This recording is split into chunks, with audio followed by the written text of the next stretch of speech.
Mesdames et messieurs, bonjour ou bonsoir. Bienvenue dans cette interview exclusive sur VOA Afrique avec monsieur Alinguete Jules, le patron de l'inspecteur général des finances en séjour ici à Washington, D.C. Monsieur Alinguete, bonjour. Bonjour. Merci beaucoup de l'honneur que vous nous faites d'être sur notre plateau aujourd'hui dans cette interview exclusive. Vous êtes à Washington, D.C. Vous êtes l'homme dont tout le monde parle aujourd'hui. On y reviendra. Qu'est-ce que vous faites ici dans la capitale américaine? Je suis arrivé ici depuis hier pour participer à une conférence sur les avancées réalisées par Son Excellence Monsieur le Président de la République, chef de l'État de la RDC, dans le cadre de la lutte contre la corruption et le détournement des deniers publics. Dans cette conférence, justement, c'est tout le monde qui en parle, c'est sur tous les réseaux sociaux congolais. Vous avez déclaré, je vous cite, vous avez dit qu'il n'y a pas de guerre en République démocratique du Congo. Et ces déclarations fait couler beaucoup d'encre aujourd'hui. Monsieur Alinguete, qu'est-ce qui vous fait dire, alors que tout le monde sait ce qui se passe en RDC, vous dites qu'il n'y a pas de guerre? Vous comprenez la réaction des gens? Je voudrais, sur cette question, préciser que je ne suis pas ici pour faire l'état de la situation sécuritaire de la RDC. Nous avions été invités avec certains membres du gouvernement, certains parlementaires pour participer à une conférence sur les investissements en RD Congo. Et nous, particulièrement l'inspection générale des finances, nous devions intervenir sur les avancées réalisées par les pays en matière de la lutte contre la corruption et l'impact sur l'amélioration du climat des affaires et des investissements. Voilà, c'est dans ce cadre-là que nous sommes intervenus. Je pense que cette question de la guerre à l'Est est une incidence. Au fait, c'est un élément que les gens ont tiré. J'aimerais tout d'abord que vous sachiez, je regrette profondément l'incompréhension que mes propos à Houston a entraîné dans les réseaux sociaux. Nous avions voulu tout simplement dire que le Congo est un pays fréquentable aujourd'hui sur le plan des investissements. Le président de la République ainsi que le gouvernement continuent de faire des avancées appréciables dans le cadre de la lutte contre la corruption et l'amélioration du climat des affaires, et il est temps aujourd'hui que les investisseurs viennent au Congo. En dépit de l'insécurité qui se constate à l'est du pays, l'insécurité dont nous déplorons tous, et nous savons dans ce cadre-là que Son Excellence, Monsieur le Président de la République, a accepté que notre pays puisse engager des pourparlers avec les groupes armés afin de mettre fin à cette situation déplorable. Et dans le même ordre d'idée, un état de siège a été décrété dans des provinces de l'Est du pays, toujours dans l'objectif de faire remettre la paix. Nos forces armées se battent tous les jours pour que cette situation soit maîtrisée. Nous ne pouvons donc pas ignorer la souffrance que les groupes armés imposent, la souffrance, la mort, la désolation que les groupes armés imposent à nos populations qui sont à l'est du pays. Mais néanmoins, nous avions voulu faire comprendre aux investisseurs qui étaient dans cette conférence que, en dépit de cette insécurité à l'est du Congo, le Congo est fréquentable sur le plan des investissements. Mais ce n'est pas pour ça que vous devez dire que le Congo n'est pas un pays en guerre, M. Alinguete. Non, nous avions, je pense que, M. Marius, il y a une chose que je dois dire. Un texte sans contexte est un prétexte. Donc, les gens ont voulu sortir mes propos de leur contexte pour l'exploiter, instrumentaliser les gens contre l'inspection générale des finances.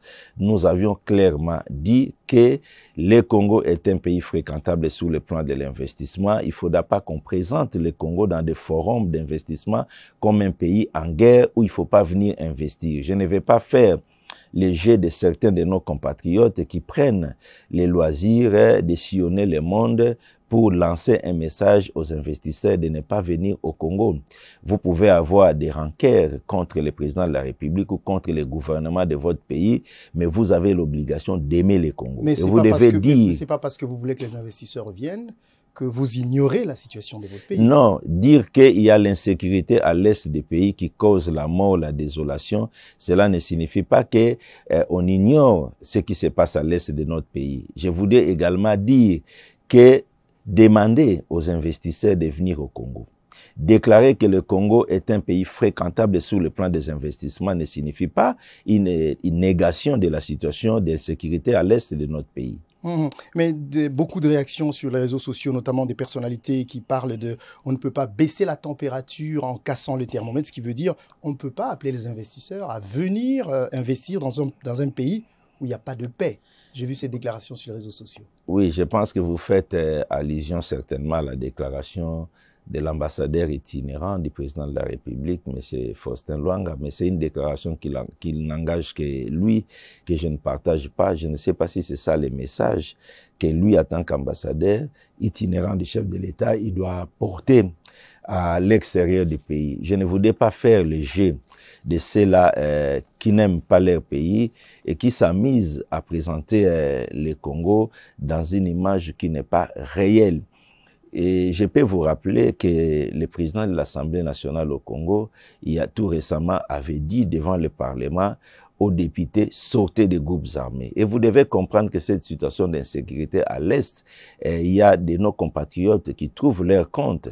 Et les occasions comme ça sont propices pour eux, pour instrumentaliser, alors que ce sont eux qui sont les co-auteurs. Nous sommes des Congolais.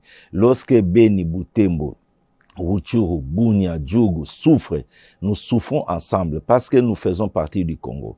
Donc nous ne pouvons pas, nous, faire la négation de la souffrance de nos compatriotes à l'Est. Mais c'est eux qui veulent faire cette exploitation. À ces gens-là s'ajoutent quelques personnes qui se trouvent mal au point avec tous les contrôles que l'inspection générale des finances fait aujourd'hui et qui les met en difficulté. Et ils ont trouvé l'occasion d'alimenter les réseaux sociaux et pour eux, c'est l'occasion d'abattre l'inspection générale des finances. Mais à cela, j'ai dit aujourd'hui que avec ou sans l'inspection générale des finances, avec ou sans Jules Alinguete, la volonté du chef de l'État de lutter contre la corruption reste irréversible. Ils n'ont pas de chance. Ils doivent changer, ils doivent comprendre qu'aujourd'hui, la lutte contre la corruption en RD Congo est une volonté ferme du chef de l'État et ça va aller de l'avant. Alors, parlons justement de cette lutte contre la corruption en RDC. Où en est-on avec cette lutte par rapport à ce que vous faites dans votre pays? Oui, je voudrais dire, c'est pour cela d'ailleurs nous sommes arrivés ici, c'est pour présenter les avancées réalisées par son Excellence Monsieur le Président de la République dans le cadre de la lutte contre la corruption. Vous devez savoir que depuis 3 ans au Congo, ça bouge.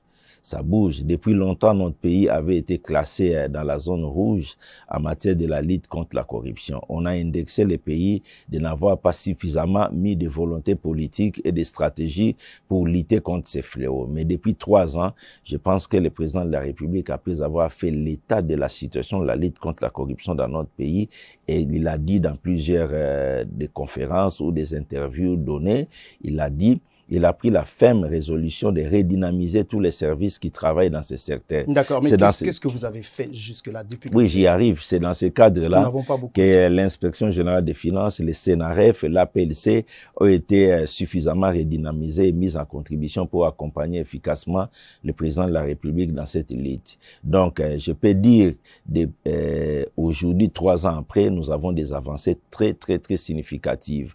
Vous apprenez tous les jours du Congo, tout ce qui se passe. Il y a des gestionnaires publics à un plus haut niveau qui sont mis hors d'état de nuire parce qu'ils se sont compromis dans les actes de corruption ou de détournement des deniers publics. C'est historique. En 2021, vous pouvez noter qu'il y a eu dans plus de 10 entreprises du portefeuille de l'État des responsables qui ont été pratiquement mis de côté à cause de ces phénomènes. Il y a certaines hautes personnalités de notre pays, des ministres et tout, qui sont en fait poursuivis par la justice congolaise pour des faits de corruption. Et cela, on ne l'a pas observé il y a plusieurs années en République démocratique du Congo. Tout cela démontre de la volonté ferme de notre président et de notre pays à repousser ces antivaleurs dans la gestion publique de la RD Congo. Alors, dans l'une de vos sorties dernièrement, vous vous plaignez que malgré tous vos efforts pour combattre le détournement des fonds publics, le gouvernement ne fait pas assez pour punir les détourneurs, par exemple avec les cas de faits graves de malversation que vous avez révélés au sein de la Société congolaise des ports et transports, la Cohydro et la Régie des eaux, que vous avez qualifié d'inacceptable. Non, je ne pense pas qu'on peut généraliser cette situation en disant que le gouvernement ne fait rien. C'est sur ces volets. Non, je ne pense pas. Parce qu'en 2021, je vous ai dit, il y a dans 10 entreprises, des mandataires publics ont été mis de côté, mais c'est le gouvernement qui l'a fait, c'est pas l'inspection générale des finances. Donc, c'est pas l'inspection générale des finances. L'inspection générale des finances a présenté un rapport et le gouvernement a trouvé ces rapports crédibles et les sanctions ont été prises. Et même la justice congolaise s'y est invitée et certains mandataires aujourd'hui ont été interpellés. Il y a des procès, il y en a qui ont été déjà condamnés.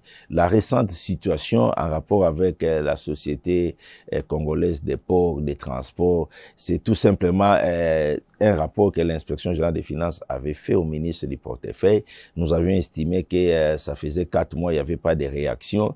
Nous avions voulu qu'on y aille rapidement parce qu'aujourd'hui, nous devons donner un message clair et au Congo et à l'extérieur, qu'en matière de lutte contre la corruption, le pays a adopté un ton de fermeté.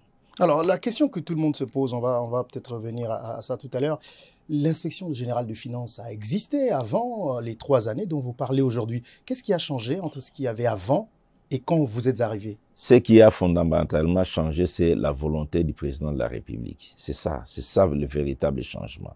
Donc, avant, l'inspection générale des finances a existé, mais il n'y avait pas une volonté ferme de redynamiser et de laisser ces services de l'État faire son travail. Donc, comme je vous l'avais dit au départ, l'actuel président de la République a fait un état d'une situation catastrophique en matière de corruption dans notre pays et il a manifesté une volonté politique sans faille de lutter contre ces phénomènes. Voilà ce qui fait aujourd'hui parler de l'inspection générale des finances. Pourtant, il y a des personnalités qui ont été accusées par vous de faits graves de détournement, qui ont été arrêtées, mais aussi libérées, comme le cas de l'ancien ministre de la Santé et de l'ancien ministre de l'enseignement primaire et secondaire qui ont été relâchés après avoir été accusés. Non, ce n'est que normal. Il s'agit des libertés provisoires, qui est une procédure prévue dans nos lois. Obtenir une liberté provisoire ne signifie pas qu'on a été acquitté. Donc, la justice poursuit son cours normal. Vous citez ces cas, mais il y a des cas de personnes qui ont été condamnées, qui sont en prison aussi. Donc, la justice aussi est en train de faire le travail. Il ne faudra pas demander à la justice d'avoir un dossier aujourd'hui et le terminer demain. Il y a des procès qui peuvent prendre 1 année ou 2 ans. Donc, il faudra que les personnes qui sont accusées puissent bénéficier d'une justice équitable et juste. Donc, pour cela, il faut prendre tout le temps. La justice prend tout son temps pour étudier les dossiers en profondeur et pour que la procédure soit respectée. Mais vous, de votre part, vous signez et persistez que ces personnes ou ces personnalités ont détourné l'argent de l'État? Non, moi, je ne peux que parler de présomption de détournement à mon niveau. Moi, je suis un service, je fais le travail et nous constatons qu'il y a des présomptions de détournement. Nous mettons à la disposition du parquet. C'est au parquet d'approfondir et d'arriver à la conviction qu'il y a effectivement des détournements des deniers publics et d'amener les personnes concernées devant la justice. Donc, nous avons fait notre travail en tant qu'Inspection générale des finances et nous avions relevé des faits que nous croyons constitutifs des infractions de détournement des deniers publics. Et nous avions mis à la disposition de la justice. Et je vais vous dire, dans près de 95% des cas, des rapports que nous avions transmis à la justice confirme les faits tels que l'inspection générale des finances les a relevés. Alors, d'autres rapports dont les Congolais attendent toujours les conclusions, de votre part, c'est celui de vos enquêtes sur la présidence de la République et aussi de l'Assemblée nationale. Où en est-on? Je ne sais pas quel rapport on attend de la présidence de la République. Je l'ai plusieurs fois dit dans des interviews. Le directeur du cabinet du chef de l'État, lorsqu'il est arrivé en fonction, il a estimé qu'il devait avoir une situation claire des effectifs utilisés au niveau du secrétariat général de la présidence de la République et il a demandé à l'inspection générale des finances de lui faire un travail pour qu'il comprenne qui travaille aujourd'hui comme un agent au niveau de la présidence de la République. Dans le même ordre d'idée, il nous a demandé de faire un état des lieux des contrats qui lient la présidence de la République avec certains fournisseurs de services. Ça, c'est un travail commandé par les directeurs du cabinet. Nous l'avions fait et nous avions transmis les rapports. Et je crois que le rapport est en train d'être exploité. À ma connaissance, il y a eu déjà certains contrats avec certains fournisseurs qui ont été revus, qui ont été annulés. Est-ce que vous avez trouvé des anomalies là-dedans, dans ce...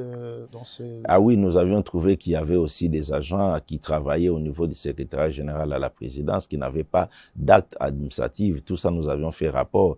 Et maintenant, je crois qu'au niveau de la présidence, les directeurs du cabinet est en train de s'activer pour mettre les choses en ordre. Nous avions fait un rapport. Nous avions toujours été directs, on ne cache rien. Vous êtes un grand ami de la presse. Pour vos rapports, généralement, vous en parlez à la presse, mais apparemment, pour la présidence, vous ne voulez pas parler de ce que vous avez vu. Mais il y a des rapports, je comprends votre préoccupation, mais il y a des rapports qui sont commandés par les autorités et la procédure, c'est de leur faire tout d'abord rapport. C'est le cas du rapport sur les forêts.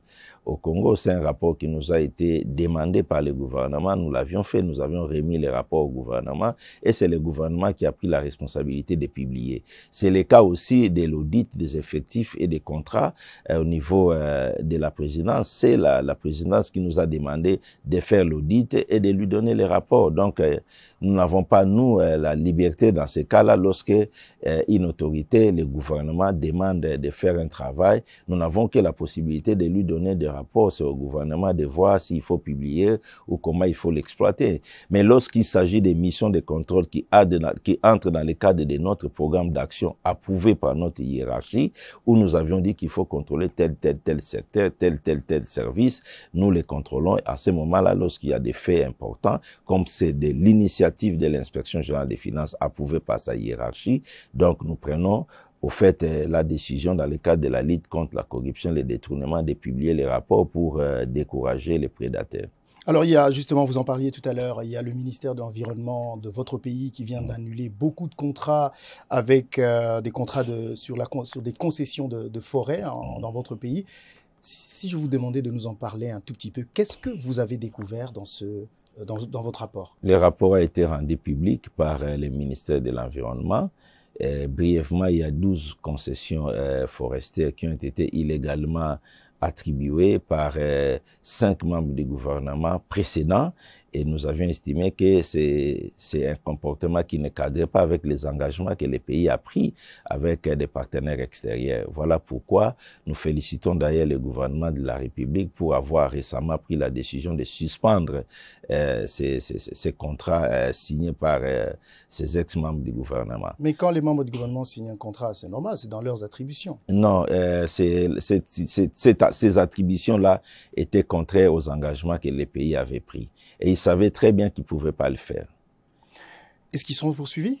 Ça, c'est la justice. Nous avions remis les rapports au gouvernement. Il y a une première décision de suspendre ces actes qui ont été posés par ces anciens membres du gouvernement. Et par la suite, c'est au gouvernement de décider, parce que c'est son rapport, c'est au gouvernement de décider s'il faut les traduire en justice ou pas. Votre pays, la République démocratique du Congo, est en train de se préparer pour les prochaines élections qui auront lieu l'année prochaine, donc en 2023. Et à ce propos, évidemment, la CENI qui est financée, on parle beaucoup des finances du côté de la CENI parce qu'il faut beaucoup d'argent pour organiser ces élections. Et nous avons reçu ici même dans nos studios le président de la CENI, Denis Kadima, qui, s'agissant du contrôle que vous pourriez faire sur les fonds alloués à la CENI, a assuré que ce n'est pas dans vos attributions de contrôler la CENI. Vous pouvez nous confirmer ça? Bon, je ne voudrais pas me lancer dans cette discussion. Ce que vous devez savoir, et la loi qui porte organisation de la CENI prévoit qu'à la fin d'un cycle électoral, la centrale électorale devra produire un rapport financier qui devra être certifié par la Cour des comptes. Ça, c'est ce qui est noir sur blanc dans la loi portant organisation de la CENI. Mais vous devrez savoir que les fonds qui sont mis à la disposition de la CENI sont des fonds publics et qui viennent du budget de l'État. Donc, nous estimons sur ce point de vue-là qu'on ne peut pas empêcher à l'Inspection générale des finances de contrôler l'exécution du budget de l'État. Dès lors que ce sont des fonds publics et qui viennent du budget de l'État et qui suivent même la même procédure que toutes les dépenses publiques, la CENI commence par demander au ministère du budget, le ministère du budget examine, le ministère des finances paye. Donc c'est la procédure que suivent toutes les autres dépenses de l'État. Donc, dans ces cadres-là, nous pensons qu'on ne peut pas imaginer que l'inspection générale des finances puisse ne pas contrôler les fonds publics mis à la disposition d'une institution ou d'un service. C'est inimaginable pour nous.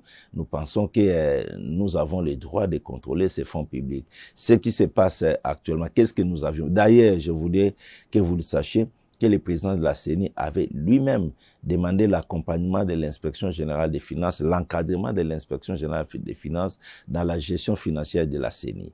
Et quand il y a eu des petits problèmes avec les ministères des Finances, le ministre des Finances également a émis le vœu que l'inspection générale des finances puisse rapidement se mettre en œuvre pour encadrer la gestion financière de la CENI. Donc, moi, je ne trouve pas de problème à ça, c'est un faux débat. Aujourd'hui, encadrer, c'est un faux débat.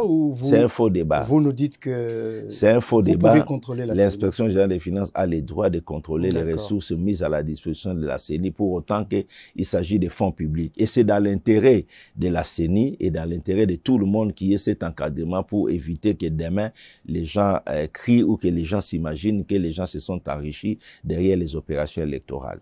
Nous profitons de votre présence ici, M. Alinguete, pour vous poser quelques questions que nous n'avons pas pu vous poser alors que les événements se passaient. Il y a quelques mois, un rapport des journalistes de plusieurs médias appelé Congo Hold Up a mis en lumière des détournements de fonds de l'État par quelques membres de la famille de l'ancien président de la République. Mais vous avez semblé ne pas être d'accord, tout à fait d'accord avec ce rapport. Est-ce que vous êtes en train de protéger l'ancien président de la RDC? Bon, il faudra que vous sachiez en ce qui concerne les enquêtes de Congo Hold Up, globalement, nous avions émis un point de vue favorable parce qu'il s'agit des enquêtes qui aboutissent à des dénonciations sur des faits de corruption, de détournement dans notre pays. Donc, globalement, en tant qu'un service chargé de lutter contre ces fléaux, nous pouvons être que favorables à cette initiative. Mais là où il y avait des petits problèmes, c'est que l'enquête est portée sur plusieurs dossiers. Et sur un dossier particulier en ce qui concerne la BGFI Bank, nous ne sommes pas mis d'accord avec les conclusions des enquêteurs du Congo Hold Up parce que nous, on avait déjà enquêté aussi comme ils étaient en train de faire. Nous avions nos conclusions, nous leur avons dit que nous ne partageons pas leur point de vue. Quel était le point de divergence? Pour l'inspection générale des finances, quand nous arrivons à mettre des faits à charge d'un service, d'une institution ou d'une personne, nous devons avoir les preuves matérielles parce que cela peut conduire jusqu'à la justice. Nous ne devons pas faire des affirmations. Mais nous avions constaté que du côté des enquêteurs du Congo Hold Up, c'était au fait des affirmations ou des insinuations qui n'étaient basées sur aucun document. Alors nous ne pouvons pas suivre. Nous, en suivant la procédure documentaire sur base des éléments probants à notre disposition, nous sommes arrivés à établir la responsabilité de la BGFI Bank dans les vols ou les détournements de 43 millions de dollars de la Banque centrale du Congo. Mais pour les enquêteurs de Congo Hold Up, il ne s'agissait pas de BGFI Bank. Derrière BGFI Bank, il y aurait des membres des familles de l'ancien président. Mais ça, pour moi, il s'agit des insinuations. Nous ne pouvons pas travailler sur base des insinuations, nous devons avoir des faits. C'est en fait l'élément qui nous a un peu mis en désaccord avec les enquêteurs. Mais globalement, lorsqu'ils dénoncent les faits de détournement de corruption, nous partageons cette initiative. Et d'ailleurs, certains des dossiers qu'ils avaient dénoncés, la justice congolaise les a récupérés et la justice nous a demandé d'approfondir et de faire rapport. C'est ce que nous sommes en train de faire pour le moment.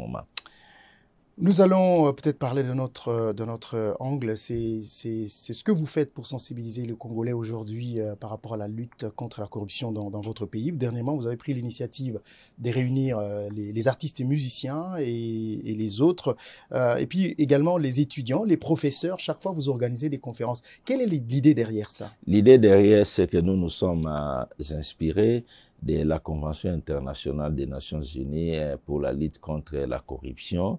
Et dans cette convention, les articles 6 et 12, si je ne me trompe pas, demandent clairement que cette lutte, que nous puissions, nous, les services qui luttons contre ces phénomènes, que nous puissions faire approprier cette lutte à des couches importantes de nos populations, à des ONG et même à la population en général. Nous croyons que lorsque la population s'implique dans cette lutte, nous pourrons faire des avancées rapides. Voilà pourquoi l'inspection générale des finances a, depuis plus de 6 mois, initier ce que nous appelons des journées d'échange citoyen où nous choisissons des couches sociales, professionnelles de notre société. Nous échangeons avec eux, nous les sensibilisons à cette question de la lutte contre la corruption. Nous faisons passer les messages et de plus en plus, nous comprenons que les Congolais commencent à réaliser qu'il est temps, qu'il est important que tout le monde s'implique dans cette dynamique de la lutte contre la corruption et les détournements pour que les pays puissent sortir de sa torpeur. Alors, un autre domaine dont on parle peu, pourtant on parle peu chez vous, mais qui fait couler beaucoup d'encre dans votre pays, c'est le domaine de mines. Vous, l'IGF ne regarde pas du côté des mines, de l'exploitation des terrains miniers et tout ça? Au mois d'octobre, si je ne me trompe pas, de l'année passée, le gouvernement de la République, au travers d'une communication de son Excellence, Monsieur le Président de la République, a demandé à l'Inspection générale des finances de faire l'audit de certains miniers. Et nous avions commencé ce travail de l'audit de certains miniers. Nous avions contrôlé particulièrement toutes les concessions minières avec la GECAMINE. Nous avions contrôlé la Cominière. Nous avions contrôlé le Sodimico. Et nous sommes aujourd'hui en phase de publier, disons de faire rapport au gouvernement, parce que c'est le gouvernement qui a demandé que nous puissions faire cet audit de certains miniers. Nous sommes arrivés à la fin, nous avons les conclusions. Nous les avions déjà d'ailleurs transmises au gouvernement pour approbation, et je crois que dans le tout prochain jour, nous aurons la position à prendre. Et c'est le gouvernement qui va le publier ou c'est l'inspection générale des finances. Dans tous les cas, ce rapport sera publié et je vous l'annonce déjà, et ce rapport fait état d'un débradage inimaginable des ressources minières de notre pays. Quand et par qui? Vous lirez dans les rapports. Est-ce que ça va aussi faire bouger comme les derniers rapports? Vous lirez dans les rapports. Nous allons inviter les gens lorsque nous aurons le go ou lorsque le gouvernement va décider de publier. Nous allons inviter les gens à consulter le site web de l'Inspection générale des finances pour lire les rapports et chacun pourra se faire une idée. Et ce serait quoi le niveau? C'est très grave, c'est grave ou c'est ce qu'on a l'habitude de voir? Mais vous savez déjà qu'il y a eu des sérieux problèmes dans la gestion minière en RD Congo. Vous le savez, tout le monde le sait. Dire le contraire, ce serait étonnant. Mais il faut lire les rapports, vous verrez ce qui est là-dedans. Les gens étaient peut-être surpris quand ils ont vu les rapports sur le secteur forestier, ce que nous avions fait. Mais sur le secteur minier, c'est encore grave. Donc, je ne vais pas anticiper les choses. Les rapports seront publiés. Vous allez lire, vous allez voir ce qui s'est passé dans le secteur minier en RD Congo. Vous êtes quelqu'un qui fait trembler beaucoup de gestionnaires en RDC. Quand vous parliez d'ailleurs de votre déclaration à Houston, vous pensez qu'il y a des gens qui veulent faire une récupération politique. Est-ce que, Monsieur Alinguete, avez-vous des ambitions politiques? Je ne fais pas trembler les gens en RD Congo. C'est au fait leur propre comportement qui est en contradiction avec la bonne gouvernance qui leur crée des problèmes. Moi, je suis en train d'agir par la volonté politique du chef de l'État, de s'impliquer efficacement dans la lutte contre la corruption et le détournement des deniers publics. Je suis un haut fonctionnaire, un inspecteur général chef de service dans mon pays à rang de ministre, mais je reste un haut fonctionnaire. Je n'ai pas d'ambition politique et je l'ai dit toujours, vous ne me verrez pas ni candidat député provincial, ni député national, ni qui que ce soit. Je suis fier d'avoir accompli ma carrière de haut fonctionnaire. Je suis entré à l'Inspection générale des finances à l'âge de 25 ans comme un inspecteur stagiaire.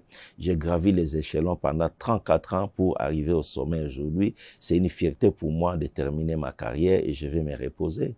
Quand le moment sera venu, quand le chef de l'État estimera que c'est le moment pour moi d'aller me reposer, je vais me reposer. Ils ne me verront pas dans la politique. Pourquoi et pas? Vous savez que j'ai le dégoût de la classe politique congolaise, que je ne partage pas beaucoup de comportements et beaucoup de points de vue. Donc, vous ne me verrez pas là-dedans. Je suis clair, retenez. Les élections au Congo auront lieu dans une année et vous verrez qui seront les candidats députés provinciaux, députés nationaux. Vous ne verrez jamais le nom d'Alinguete Kei Jules. À moins que ce soit un autre Alinguete Kei Jules que je suis, vous ne me verrez pas. Je n'ai pas ces ambitions politiques. J'ai fait 34 ans. J'ai évolué avec des collègues qui sont devenus des ministres, des politiciens et tout. Il y en a même qui furent des présidents de l'Assemblée, Premier ministre. Je n'ai jamais suivi la voie politique. J'ai préféré faire mon travail. J'adore faire le travail d'inspecteur des finances et traquer les délinquants financiers. C'est vraiment ce que j'adore faire et je l'ai bien fait. Je pense que le moment venu, je vais prendre ma retraite et me reposer. Même si le président de la République, sur qui vous jurez, vous le propose? Je dois sincèrement vous dire que je reste profondément marqué par le président de la République actuelle et surtout par sa détermination et ce qu'il a fait pour l'inspection générale des finances. J'ai grandi dans cette maison 34 ans, je sais comment ce service a souffert, je sais pourquoi ce service n'a pas pu donner le meilleur de lui-même, mais lui au moins, il nous a donné de la valeur, il a permis à ce service de s'exprimer, de faire son travail.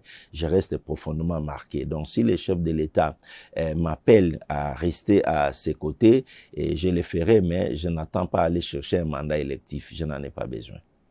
Monsieur Julien Nguété, merci beaucoup. C'était un grand plaisir de vous avoir sur notre plateau. Un dernier mot peut-être à tous ceux qui vous regardent?